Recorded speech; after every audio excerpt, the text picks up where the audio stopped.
నమస్కారం. మాకల్ఫ్ న్యూస్ కి స్వాగతం. ప్రతిరోజు 6 దేశాల తాజా వార్తలు మీకు అందించబడుతున్నాయి.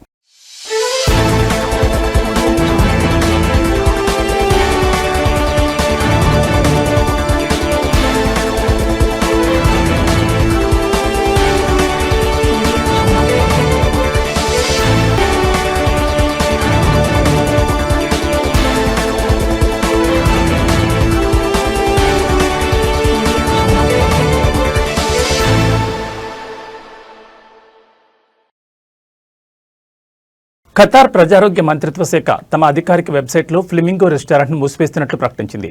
ఈ మూసివేత డిసెంబర్ 15 జరిగింది. మొత్తం 30 రోజుల పాటు కొనసాగుతుందని తెలిపింది. మానవ ఆహార నియంత్రణకు సంబంధించిన 1990 నాటి చట్టం నెంబర్ 8 మరియు దాని సవరణలను ఉల్లంఘించినందున ఈ మూసివేత నిర్ణయం తీసుకున్నట్లు మంత్రిత్వ శాఖ పేర్కొంది.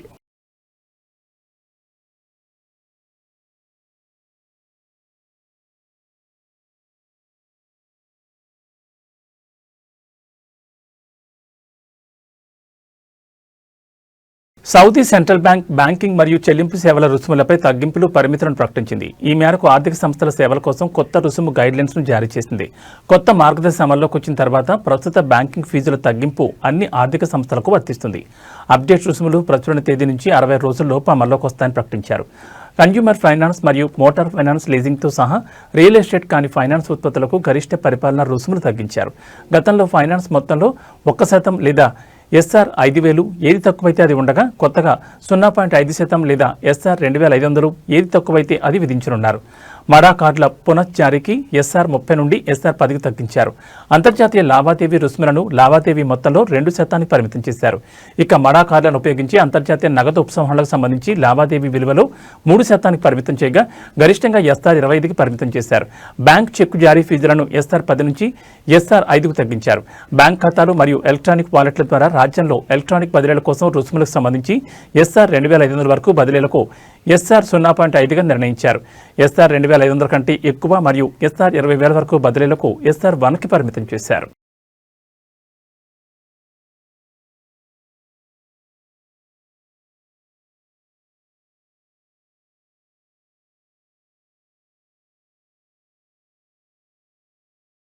క్రిస్మస్ వేడుకలను పురస్కరించుకుని UAEలోని US రాయబార కార్యాలయం మరియు కాన్సులేట్ జనరల్ తమ మూసివేతలను ప్రకటించాయి. క్రిస్మస్ పండుగ సందర్భంగా అబుదాబిలోని US రాయబార కార్యాలయం మరియు దుబాయ్లోని US కాన్సులేట్ జనరల్ డిసెంబర్ 24, 25, 26 తేదీల్లో మూసివేయబడుతుంది. డిసెంబర్ 29 నుంచి సాధారణ కార్యకలాపాలు తిరిగి ప్రారంభమవుతాయని ప్రకటించారు.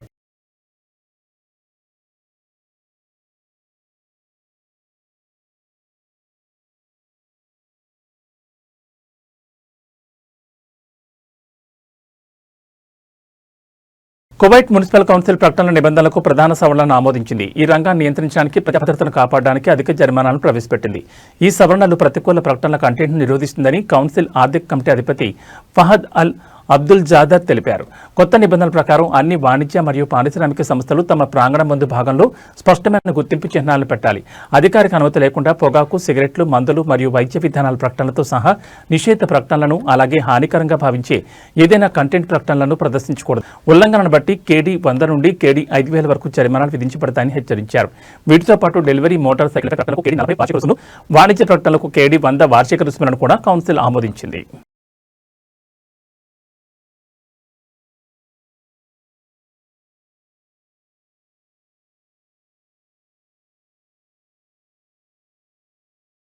టెలికమ్యూనికేషన్స్ రెగ్యులేటరీ అథారిటీ బహ్రెయిన్ రాజ్యంలో శాటిలైట్ డైరెక్ట్ టు డివైస్ సేవలను ప్రారంభించినట్లు ప్రకటించింది.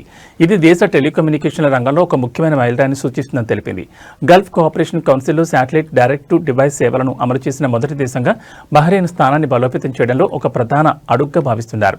సముద్రం, నేలపై నెట్వర్క్ కవరేజ్ లేని ప్రాంతాల్లో మొబైల్ ఫోన్లను నేరుగా కనెక్ట్ చేయడానికి వీలు కల్పిస్తుందని Telecommunications Regulatory Authority general director Philip Marnik పేర్కొన్నారు.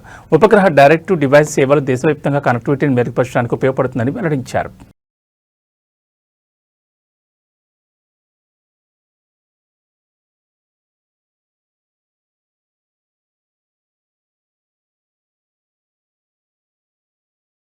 ఒమన్ సౌదీ సమన్వయ మండలి తన 3వ సమావేశం మస్కట్లో జరిగింది. ఈ సమావేశానికి విదేశాంగ మంత్రి Sayyid Badr bin Hamad Al Busaidi మరియు సౌదీ అరేబియా రాజ్య విదేశాంగ మంత్రి Prince Faisal bin Farhan Al Saud సహా అధ్యక్షత వహించారు. ఈ సమావేశంలో ఉపసంఘాల అధిపతులు మరియు మండలి జనరల్ సెక్రటరియట్ కార్యదర్శులు పాల్గొన్నారు. ఇరుగు పొరుగు దేశాలపై దృష్టి సారించారు. సమావేశం ప్రారంభంలో Sayyid Badr bin Hamad Al Busaidi ఉమ్మడి సహకార కార్యక్రమాన్ని పర్యవేక్షించడానికి సమన్వయ మండలి ఒక ప్రాథమిక వేదికగా పనిచేస్తుందని చెప్పారు. మండలి మొదటి సమావేశం నుంచి సాధించిన గుణాత్మక పురోగతిని ఆయన హైలైట్ చేశారు.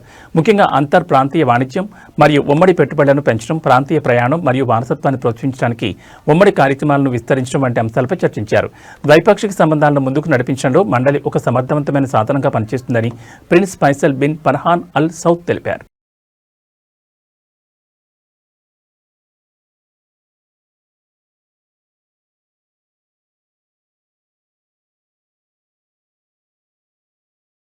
ఇవి మా గల్ఫ్ న్యూస్ విశేషాలు. మరో బులెటిన్లో మళ్ళీ కలుసుకుందాం. నమస్కారం.